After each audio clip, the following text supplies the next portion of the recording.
जय श्री राम। बहुत स्वागत है आपका आपके अपने बेहद खास कार्यक्रम में। मैं हूं आपके साथ आचार्य राज मिश्रा। रक्षाबंधन एक बहुत महत्वपूर्ण त्योहार है। शायद भाई बहनों के लिए इससे महत्वपूर्ण और इससे पवित्रतम त्योहार और कोई नहीं हो सकता है। लेकिन जैसा कि हर बार हमारे त्योहार में देखा जाता है कि बहुत सारी शंकाएं होती हैं। किस दिन मनाएं रक्षाबंधन? 11 तारीख को मनाएं या 12 तारीख को मनाएं? ये बहुत और आजकल देखा गया है कि सोशल मीडिया जो चल गई है ना, व्हाट्सएप पे लोग अपनी अपनी राय को भेजते चले जाते हैं। वेद क्या कहता है, शास्त्र क्या कहता है, इस पर किसी का ध्यान ही नहीं जाता है। सिर्फ मेरी क्या इच्छा है। कोई कहता है भगवान सब में मानता है, पूजा करना है, ऐसे कर लो वैसे कर लो। अरे ऐसे नहीं होता भाई। बहुत महत्वपूर्ण है कि हमें अगर फल पूर्णतः प्राप्त करना है, वास्तविकता में भाई बहन का जो प्रेम संबंध है, जो एक अच्छा संबंध है, एक दूसरे के बाद जो भाव है एक दूसरे के लिए, ये सदैव बना रहे, मिठास सदैव बनी रहे और वास्तविकता में परमात्मा का आशीर्वाद बना रहे, तो सही मुहूर्त में ही बनाने का विधान है। आखिर किस दिन मनाएं? 11 तारीख को मनाएं या 12 तारीख को? वेद क्या कहता है? वेद कहता है कि अपराहण व्यापिनी और भद्रा रहित, यानी भद्रा ना हो और अपराहण काल में पूर्णमासी हो, ऐसे समय में रक्षाबंधन को मनाना चाहिए। 11 तारीख को अगर देखा जाए और त्रिमुहूर्त व्यापिनी हो, अगर मान लिया जाए कि पहले दिन पूर्णमासी में अपराहण काल के अंतर्गत भद्रा है, तो ऐसे कंडीशन के अंतर्गत दूसरे दिन अगर त्रिमुहूर्त व्यापिनी है, यानी 3 मुहूर्त तक यदि पूर्णमासी है, तो ऐसी परिस्थिति में अगले दिन ही रक्षाबंधन मनाने का प्रावधान है। इस बार क्या हो रहा है? इस बार 11 तारीख को अपराहण व्यापिनी पूर्णमासी तो है, लेकिन कारणवश उसमें भद्रा भी व्याप्त है। अब 12 तारीख को सुबह 7:06 तक ही पूर्णमासी है, त्रिमुहूर्त व्यापिनी नहीं है, तो 12 तारीख को मनाने का प्रावधान जो वेद कहता है कि नहीं, त्रिमुहूर्त व्यापिनी हो तो ही उसको अगले दिन ग्रहण किया जा सकता है, वो पॉसिबल नहीं है, वो है ही नहीं त्रिमुहूर्त व्यापिनी। तो यहां पर हमें 11 तारीख को ग्रहण करना होगा। अब 11 तारीख को अपराहण काल व्यापिनी तो है, दोपहर को वहां पर अगर देखा जाए तो भद्रा रहेगा 8:53 पर। ध्यान रखिए, 8 रात्रि को 8:53 पर भद्रा समाप्त होगी। 1 घंटे का जो समय प्राप्त होगा 8:53 से और 9:50 का, रात्रि का नोट कर लीजिए, बहुत महत्वपूर्ण है। 8:53 से और 9:50 रात्रि का जो मुहूर्त होगा, ये रक्षाबंधन के लिए सबसे महत्वपूर्ण समय है। अगर इस समय पर रक्षाबंधन किया जाए, एक बहन श्रद्धा पूर्वक अपने भाई के हाथ में जो रक्षा सूत्र है उसको बांधे, तो निश्चित रूप से भाई दीर्घायु होता है, उसको यश प्राप्त होता है, मान प्रतिष्ठा प्राप्त होती है। वेद कहता है कि भद्रायाम दिन कर्तव्य श्रावणी फाल्गुनी, तथा भद्रा में इनको करने का विधान नहीं है।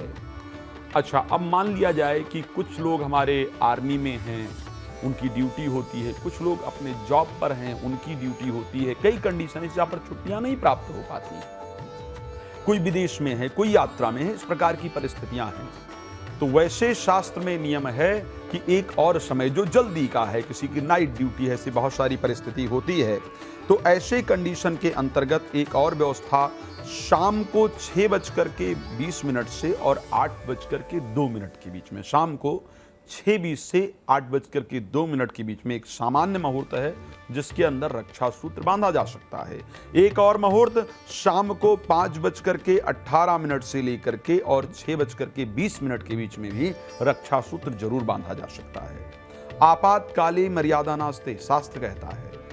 यदि कोई आर्मी में है, कोई बहुत जरूरी है, किसी को ड्यूटी जाना है, समय नहीं है, कुछ भी ऐसी परिस्थिति है, तो बिना मुहूर्त को देखे हुए भगवान को एक बार रक्षा सूत्र अर्पण करके फिर उसको अपने भाई बहन की कलाई पर बांध देना वास्तविकता में बहुत लाभप्रद है। परमात्मा को अर्पण कर देने से समस्त प्रकार के दोष जो है वो खत्म हो जाते हैं।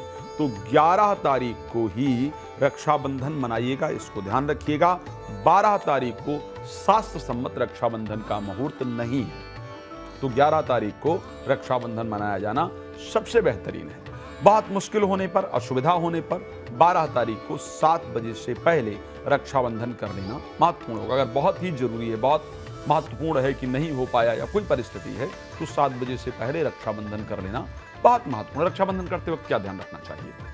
एक तो जो थाली बहन हाथ में ले उसमें 5 चीजें जरूर होनी चाहिए। 5 में से कौन कौन सी चीजें हो? चावल होना चाहिए, केसर युक्त टीका होना चाहिए, कुमकुम या जो हल्दी से बना हो, शुद्ध हो, केसर युक्त तिलक होना चाहिए, थोड़ा चावल उसके अंदर है, थोड़ा पुष्प उसके अंदर जरूर होना चाहिए, मिष्ठान उसके अंदर जरूर होना चाहिए। ठीक है, मिष्ठान हो गया, पुष्प हो गया, चावल हो गया और तिलक हो गया जिसमें केसर और कुमकुम, और एक दीपक भी साथ में, एक दिया भी साथ में जरूर होना चाहिए। तो सबसे पहले नियम है दोनों स्वच्छ हो करके, दोनों लोग परमात्मा की आराधना करते हुए, परमात्मा का ध्यान करते हुए, ओम नमो भगवते वासुदेवाय नमः इस मंत्र का स्मरण करते हुए श्रद्धा से पूर्व की तरफ मुख करके भाई खड़ा हो, पश्चिम की तरफ मुख करके बहन खड़ी हो।